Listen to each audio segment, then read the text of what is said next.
Assalamualaikum warahmatullahi wabarakatuh. Di sini saya akan ingin mempresentasikan dengan materi unsur-unsur penelitian dengan saya sendiri, Rafki Arif Islami Pratama, dengan NIM 213040351. Dengan mata kuliah Metodologi Penelitian dan dosen pembimbing Dr. Herlina SAG SSM Hum dari jurusan Ilmu Perpustakaan Universitas Negeri Islam Raden Fatah, Palembang. Baik, selanjutnya tujuan studi. Yang pertama itu ada eksplorasi penelitian awal yang digunakan untuk memperjelas apa sebenarnya masalah yang perlu diselesaikan dan bagaimana penelitian selanjutnya harus dilakukan. Yang kedua, deskriptif. Deskriptif ini merupakan suatu metode penelitian yang memperlihatkan karakteristik dari populasi atau masyarakat yang ingin diteliti. Yang ketiga, pengujian hipotesis. Pengujian hipotesis ini ialah proses untuk melakukan evaluasi kekuatan bukti dari sampel penelitian dan memberikan dasar untuk membuat keputusan terkait dengan populasinya. Dari pengujian hipotesis, ada langkah-langkah dalam mengujinya. Yang pertama, menyatakan hipotesis nol dan hipotesis alternatif. Yang kedua, mengumpulkan data sebagai dasar uji hipotesis. Yang ketiga, menentukan significance level atau alpha. Yang keempat, menentukan kriteria pengujian dan daerah penolakan. Dan yang kelima, memilih uji statistik yang sesuai.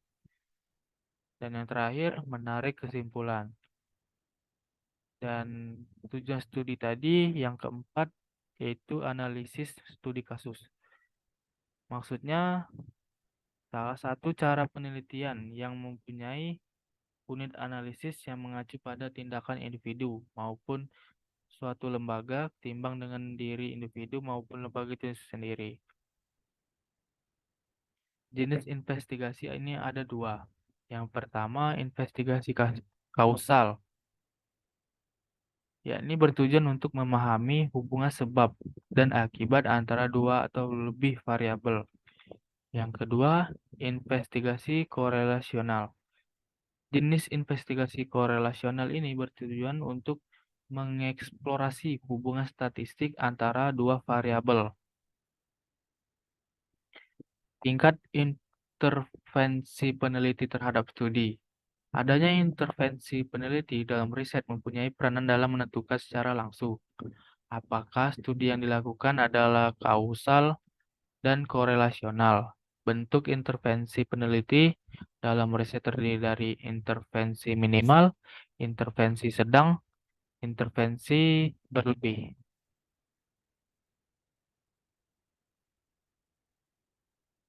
Nah, ada unsur-unsur penelitian secara fundamental.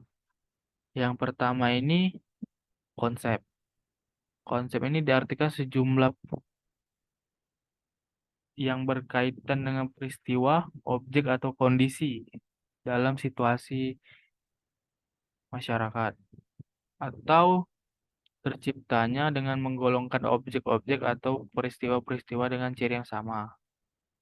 Menurut David Cosenza, konsep ini ialah pendapat abstrak yang digeneralisir dari faktor tertentu.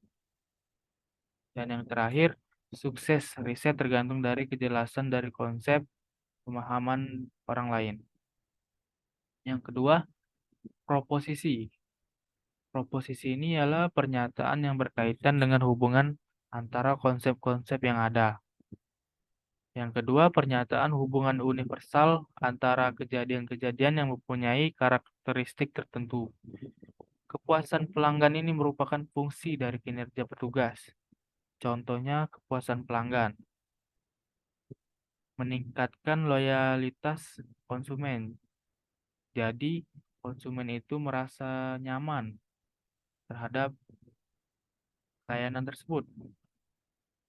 dan dirumuskan untuk diuji secara empiris hipotesa.